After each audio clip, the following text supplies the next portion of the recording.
The call came in just after 1:30 a.m. 4 migrant boats spotted 17 miles off the Libyan coast with an estimated 700 people on board. By 9 a.m, HMS Bulwark was tasked to rescue them. Well, this is an ongoing operation. The boat behind me is estimated to have around 300 to 500 people on board. They'll be transferred over to the landing craft and brought on board Bulwark. There is potentially another 2 rescues and 2 landing craft have gone out to search for those. One by one, the landing craft docked, carrying their few possessions in plastic bags.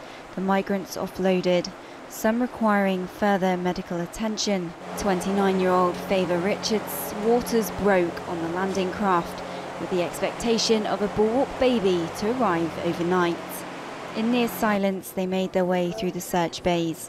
Here, the crew ensured there were no dangerous items being carried before the migrants were then asked to register.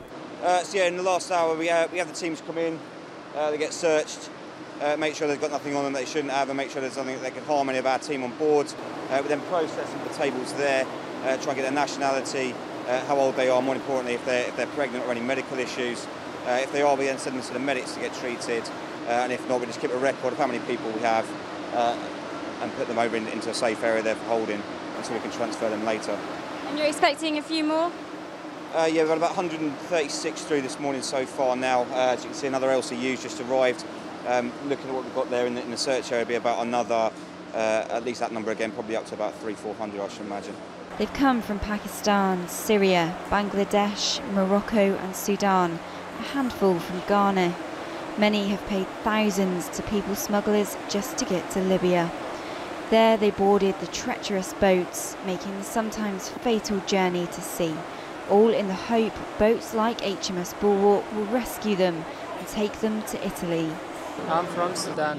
Why have you left? Because of education, yes. What was it like? It was a little bit bad in Sudan there because I can't carry my journey there from Sudan. And I can't complete my education because of the bad economy of Sudan and so many problems Sudan there. I have no way to reach Europe unless that Libya route. So from there I planned that if I reach Libya, maybe I have a chance.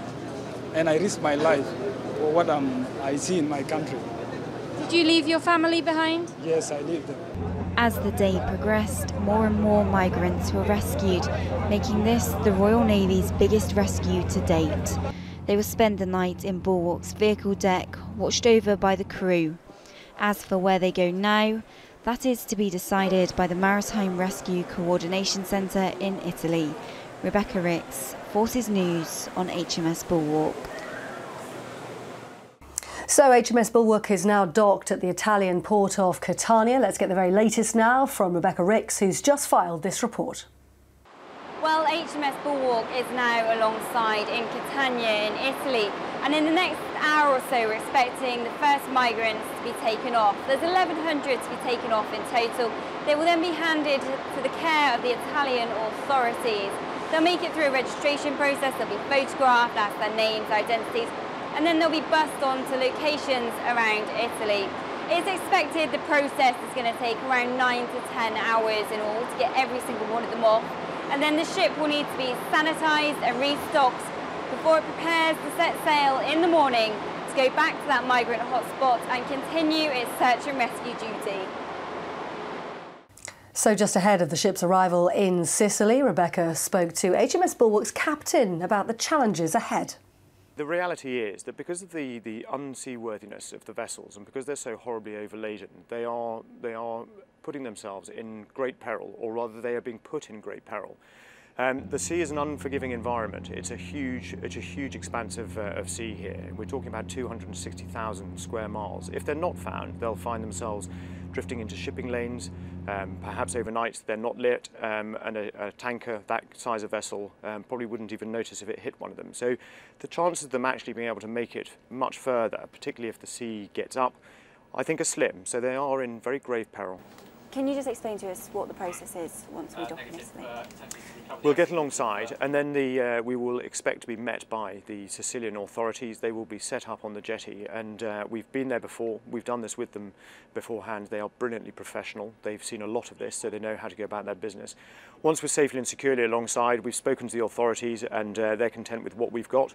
I'll have a chat to the police and let them know what we've found, and in the process of that, we will also start disembarking the migrants, who will then effectively be landed in a place of safety. We'll hand them over to the Sicilian authorities, who will do a very similar sort of processing to that which we've done, but a little bit more thorough, and then they'll take them on to a further place of safety where they'll then be processed, and their journey will continue.